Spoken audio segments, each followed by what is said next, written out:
Guys, welcome to my channel. मैं अपने channel पर आपके लिए डिफरेंट टॉपिक के शॉर्ट्स में क्वेश्चंस लेके आती हूँ, जो कि एग्जाम में बेसिक टू हाईएस्ट लेवल के लेके आती हूँ, जिसमें कि आपको एग्जाम में आने वाले हर तरीके के क्वेश्चन से मैं फेमिलियर करा सकूं। अगर आप मेरे चैनल पर नए हैं और आपने पुराने वीडियोस नहीं देखे हैं तो जाइए और उसको उन सबको देखिए। वो आई होप आपके लिए वो सब हेल्पफुल होंगे। तो अभी मैं आपके लिए फ्रैक्शन का टॉपिक करा रही हूँ। तो फ्रैक्शन के टॉपिक में हमें क्या पूछा है, इसमें फ्रैक्शन के टॉपिक में पूछा है arrange the following fraction is ascending order. हमें असेंडिंग ऑर्डर में पूछा है।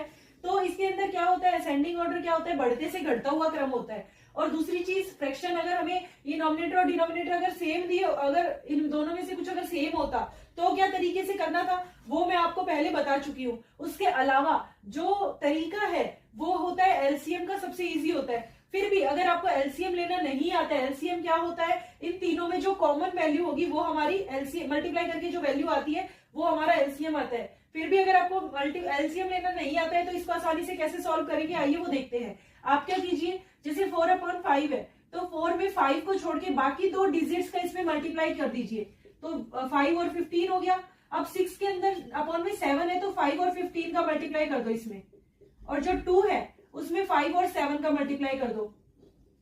अब इन दोनों में सबसे ज्यादा कॉमन क्या है, इसमें कॉमन है उसको हम काट देंगे। जैसे इसमें कॉमन क्या, इसमें 5 कॉमन है, 5 कॉमन है, ये 5 3 जा 15 हो गया। अब कॉमन क्या बचा, 2 कॉमन है इसमें, 2 2 3 जा 6, 2 2 जा 4। अब ये क्या हो जाएगा, ये हो जाएगा 3 मल्टीप्लाई 2 6 हो जाएगा, 6 मल्टीप्लाई 7 कितना हो जाएगा 42। ये क्या, सॉरी ये क्या हो जाएगा हमारा, ये हमारा हो जाएगा 15 3 जा क्या होता है 45 होता है, और ये हमारा 7। तो इसके अंदर सबसे बड़ी क्या है, सबसे बड़ी है ये 45, दैट मीन 6/7 सबसे बड़ी फ्रैक्शन हो गई। उसके बाद है 4/5 और उसके बाद है हमारी 2/15। तो इस तरीके से आप इनको ऑर्डर कर सकते हैं, जो इजीएस्ट भी है। ये तो मैं आपको समझा रही हूँ तो आपको लग रहा है कि बहुत टफ है, बट ये जो काटना पीटना ये सब तो आपको वर्बली हो जाना चाहिए।